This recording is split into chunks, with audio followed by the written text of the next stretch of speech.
All right, guys. So today I'm going to be talking about something a little bit different than what I normally talk about.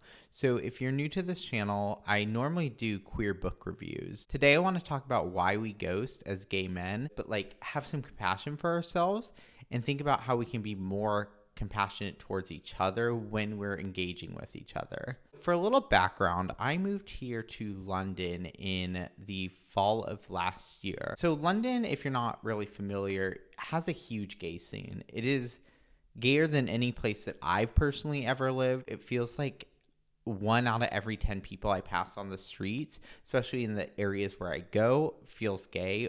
And sometimes I'm in areas where it's like maybe 3 out of every 10. It's to the point where you pull up the apps and within 15 feet, there's one person, and with another 20 feet, you see someone else. And it's just kind of a little bit overwhelming, if I'm being honest with you. The whole point I'm talking about this today is I actually just met with a guy. Here's a story. So the guy that I was just hanging out with told me that he was dating someone for about a month last month.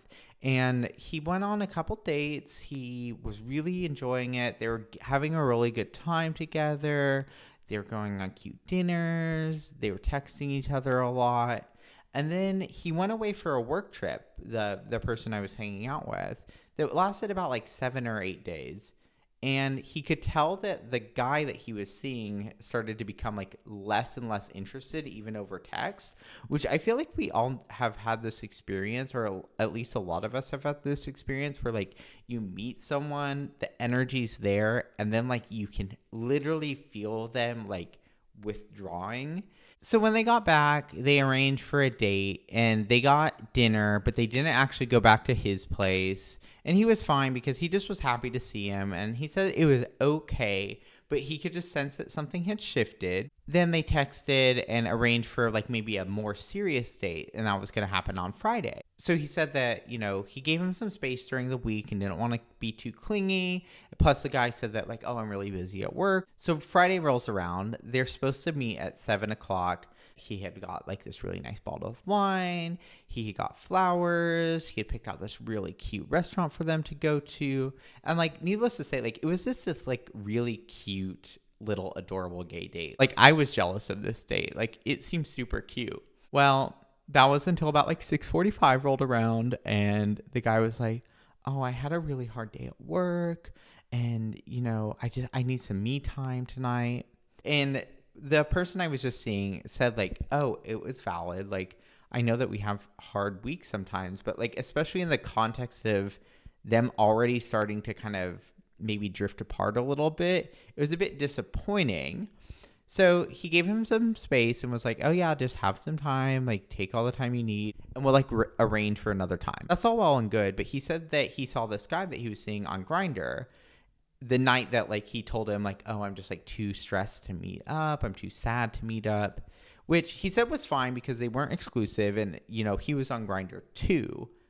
The thing is that if you're telling someone that I don't want to see you because I've had a stressful time, and then you go around and go try to find someone else to hang out with, it seems a little misleading. And he was pretty self-aware because he's people browse this app, for 20 minutes here and there throughout the night when they're bored. It doesn't necessarily mean you're looking for someone, but he was on there all night. I kept seeing him and it was green, green, green, he's there.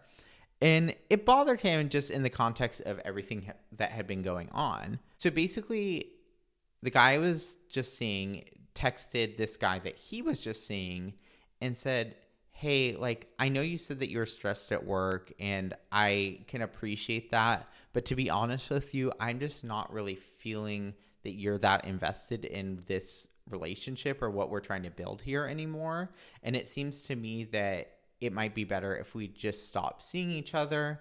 I do really appreciate you as a person. I've had a really good time getting to know you. But for me, I just want someone who's more invested in trying to build a connection here." And he told me that the guy never responded. So it got me thinking, is it okay to ghost in this situation? If you've been dating someone but haven't defined the relationship fully for about a month, would you respond back to someone after they say they don't want to see you anymore? was this even ghosting? Because, I mean, the guy I was just seeing said he was ending the conversation, he was ending the relationship. So did the guy need to respond? But he said something that was also kind of curious because he framed it in the context of the guy was more Gen Z, and that's why he was ghosting him. I'm not going to go as far as saying Gen Z is the problem here, because I know that even as a millennial, like millennial gays ghost each other too. Like, I feel like that's kind of an unfair generalization, but I know that ghosting in the gay community at large is a big deal. And so I was thinking, why is it such a big deal? Like, why do we keep ghosting each other? Like, nobody likes being ghosted. I don't like being ghosted, but yet we keep doing it to each other. And for me, I think the reason why we ghost is twofold. One, we're not that equipped as gay men to have challenging conversations. I think we grow up in an environment where we have to be inauthentic with others. We have to hide ourselves in the closet. We have to put on a mask. And so it's very usual for us to maybe not be as real with each other or real with others. So it's kind of this learned behavior of like, I don't want to engage with someone in an authentic way. So to tell them I'm not feeling it can be kind of scary for us. I notice this myself sometimes. Like, I don't want to hurt someone's feelings, so I just like retreat. But what I've been doing lately is actually just thinking we're all damaged. Like, I think especially as gay men, we have experienced a lot of rejection and hardship in our life. I know that for me, that like growing up was a very lonely thing, especially in the closet. And I definitely have some wounds from that experience. And I know that most gay men that I talk to also have similar wounds. Yet we keep hurting each other.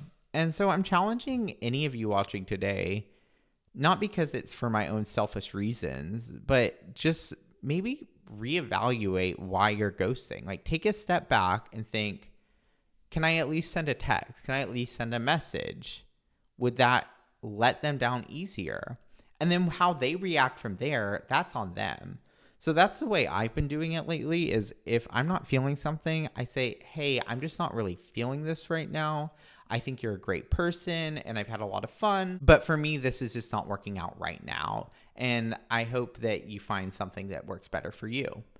And I will say that most of the time this works pretty well. Like, most people are actually surprised that I'm not ghosting them, or just happy that we're ending on good terms. Sometimes we're both feeling the same way. Sometimes it's only one-sided.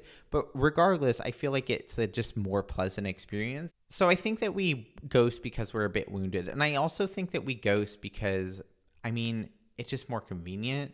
Like, we have to actually talk to someone. We actually have to, like, break up. I will say my personal opinion here is that if I had been seeing someone for a month and like we had gone on several real dates, not just like hookups, I would definitely at least say like text them, and then once you get that text, respond back and be like, I'm sad to hear this, or I'm upset to hear this, but whatever, like I get where you're coming from, and just kind of end it on at least a somewhat positive note.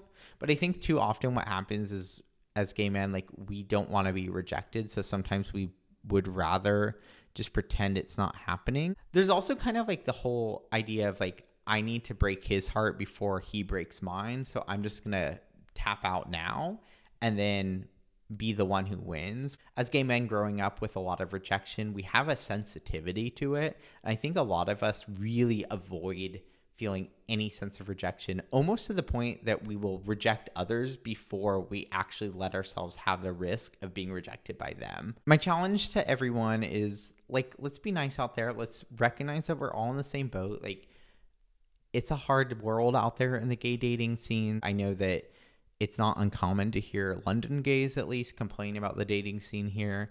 And I think a lot of it's because sometimes we just don't treat each other with a lot of mutual respect. But I believe that, like, even if you're not feeling someone on a romantic or sexual or just like that type of level, you can at least still be a decent person to them. Ghosting's a tricky subject because I don't think we have any obligation to anyone else to just like keep seeing someone indefinitely. And I don't think that we necessarily have to break up with every single person who we talk to. Like, you get a lot of messages on the app, and like if you talk to them 2 or 3 times and like stop talking to them, I don't think that's actually really ghosting. I think it gets overused. But I think to like see someone consistently for a decent amount of time, like in person, and then just stop talking to them, that type of behavior is very avoidable and kind of just rude. Ghosting is just like walking out of the room and never coming back. It's like saying, I'm going to go get a glass of water and then just leaving out the back door. And I get why you might do that if you feel threatened or unsafe. Like, I feel like that's not ghosting, that's just putting yourself first. If it's been a positive experience and you're just not feeling it anymore, own it. All right, guys, so it's been a bit of a long video, so thanks for bearing with me here, but I just wanted to kind of talk about my feelings about ghosting. I think it's a bit overblown on some sides. Like, I think some people think that ghosting is the single reason why they're not, like not in a relationship. But at the same time, I also think that like it is somewhat of a problem. Like, I would like to be in a world, and especially as a gay community, where we're not actively hurting each other, even if we don't want to jump into bed with each other. All right. Anyways, thanks so much. Have a good day. Bye.